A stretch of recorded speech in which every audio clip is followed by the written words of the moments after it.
night in Bible study. We were looking through different chapters of the Bible, different books of the Bible, rather. And I thought about when I was a little girl, not yesterday. My children keep telling me I'm getting old. I'm getting an old woman, 41.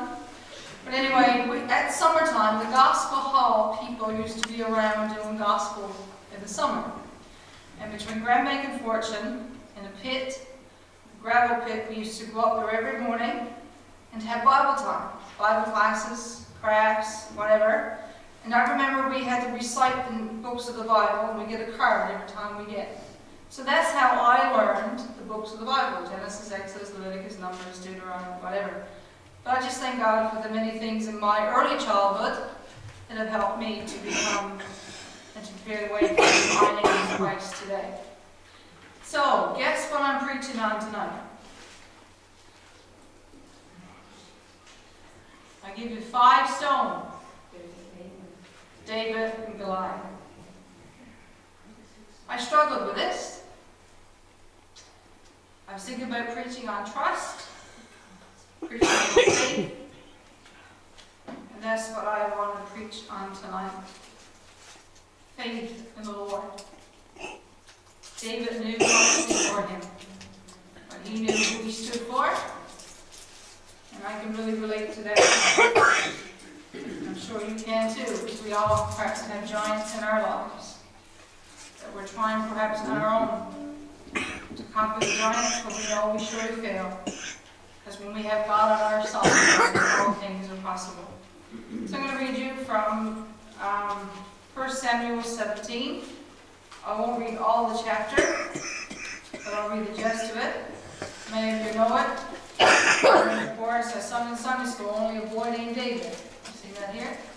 Only a little slave, only a boy named David. 5 little stones he took. David and Goliath. 1 Samuel 17.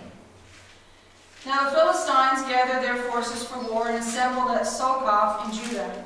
They pitched camp at Ephes-Dammim between Sokoth and Azekah.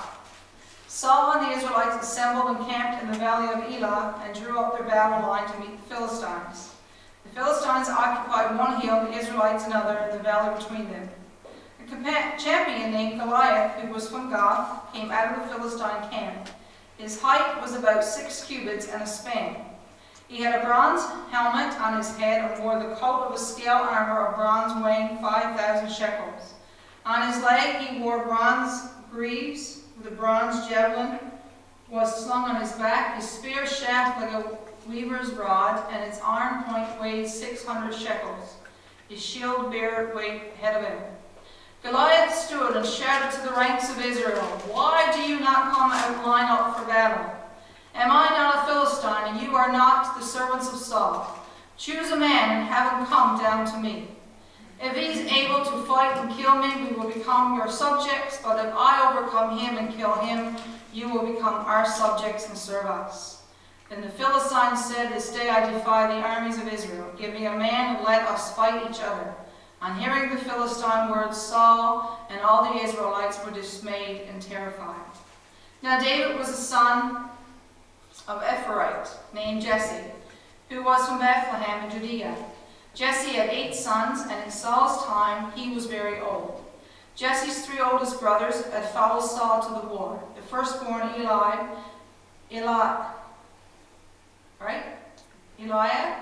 The second, forgive me if I'm not pronouncing this right, Abinadab, and the third was Shammah. David was the youngest. The 3 oldest followed Saul, but David went back and forth from Saul to tend his flocks and sheep at Bethlehem. Down to 20. Early in the morning, David left the flock in care of a shepherd, loaded up and set out as Jesse has directed. He reached the camp as the army was going out into his battle position, shouting the war cry. Israel and the Philistines were drawing up their lines facing each other. David left his things with the keeper of supplies, ran to the battle lines, and asked his brothers how they were. As they were talking with them, Goliath the Philistine, champion from Gath, stepped out from his lines and shouted his unusual defense, and David heard it. Whenever the Israelites saw the man, they all fled from him in great fear. Now the Israelites have been saying, do you not see how this man keeps coming out? He comes out to defy Israel. The king will give great wealth to the man who kills him. He will also give him his daughter in marriage and will exempt his family from taxes in Israel. David asked the man standing near him, "What will be done for that man who kills this Philistine and removes the disgrace from Israel? Who is the uncircumcised Philistine that he should defy the armies of the living God?" Down to verse 28. When Eli, David's older brother, heard him speaking with the man, he burned with anger at him and asked, "Why have you not come down here? And with whom did you not leave those few sheep in the wilderness? I know how conceited you are and how wicked your heart is. You are already down only to watch the battle." "Now what have I done?" asked David. "Can't I even speak?" He then turned away to someone else and brought up the same matter. The man answered him as before. What David said was overheard and reported to Saul, and Saul sent for him. David said to Saul, "Let no one lose heart on account of this Philistine. Your servant will go and fight." 34. But David said to Saul, "Your servant has been keeping his father's sheep. When a lion or a bear came and carried off a sheep from the flock, I went after it, struck it, and rescued the sheep from its mouth.